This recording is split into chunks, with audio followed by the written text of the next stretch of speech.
black and white, disturbing the harmony, casting aside education, which was once a hope for cheer, now tainted by dread to fear. But as a well-brought up African child, I would love to give an autonomous by saying, good day, distinguished guest. I'm a bona fide student of St. Peter's College of Dukoya and I'm here to educate you on the topic, drug abuse among secondary school. How did it happen? How can we combat and curtail this monster?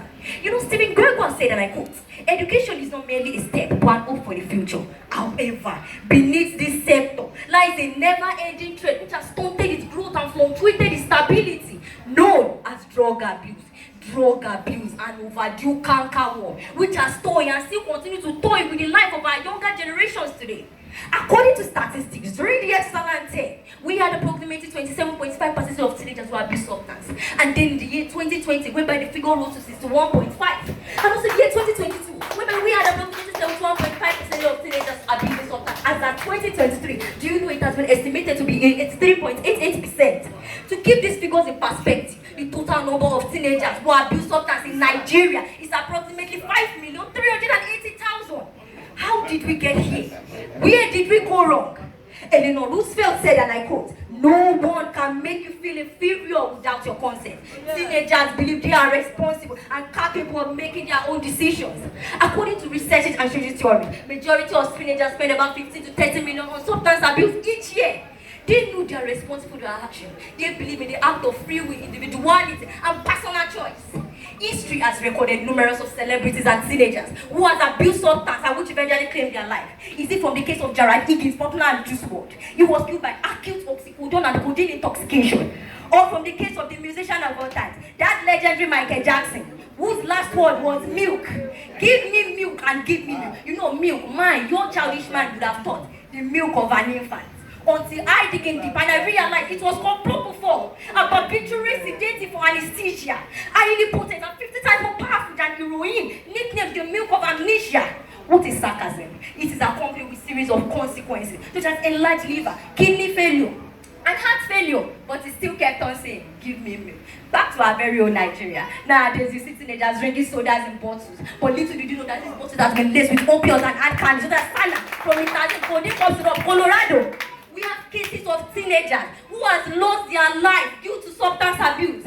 Is it from the case of Karen Apok-Akpegi and Bola Tito in Nigeria who were raped by drug addicts? Or from the case of Adewale Adeyemi who thought mixing codeine with rice would make him smarter but eventually led to his death? Or from the case of Suleiman who got addicted to marijuana and cigarette at the age of 13? Or from that boy who took an overdose of tramadol just to win an inter-school race, but eventually led to his death? They were all teenagers. They were victims of circumstances who lost their life due to lack of proper orientation or drug education. It is true, our uniformed men, they have been fighting gallantly and effortlessly in eradicating this overdue canker through creating community-based outreach programs, awareness campaign, collaboration with law enforcement agencies, formulation of policy. Just like the tobacco decree policy in the year 1990, whereby tobacco producers were forced to put a label on their drugs. Smokers are liable to die young, just to mention a few, without knowing the content of this drug. With gullibility and naivety, teenagers still choose to abuse this drug. Our school has become a den, and I doubt for perpetrating this fatal malady, this malignant affliction that has eaten deep into the life of our younger generations today. It is now time to orientate, educate, and inculcate in our younger world the adverse effect and the risk associated with this drug. According to the American Academy of Child and Adolescent Psychiatry, one of the major causes of substance abuse is peer pressure. Peer pressure starts with friends wanting you to do certain things in a certain way. To buttress this point, teenagers are expected to resist peer pressure no matter how overwhelming it can be, because it plays a pivotal role in the initiation of drug abuse. Secondly, awareness on drug education. Teenagers who were properly educated on drug abuse, they need to be properly educated on the issue associated with drug abuse. According to the American Addiction Center, about 47% of teenagers who were properly drug educated restricted themselves from unnecessary use of drugs, and as a result lived a drug-free life. Furthermore, family relationship researches have shown most teenagers who abuse substance complain of neglect, isolation, and loneliness. No wonder why Dr. Becker said, and I quote, family dysfunction and parental rejection are one of the major causes in the initiation of drug abuse. End of quote. To buttress this point, parents and other family members are expected to have an open communication channels, which will serve as a sense of support for the child and the eradication of this canker.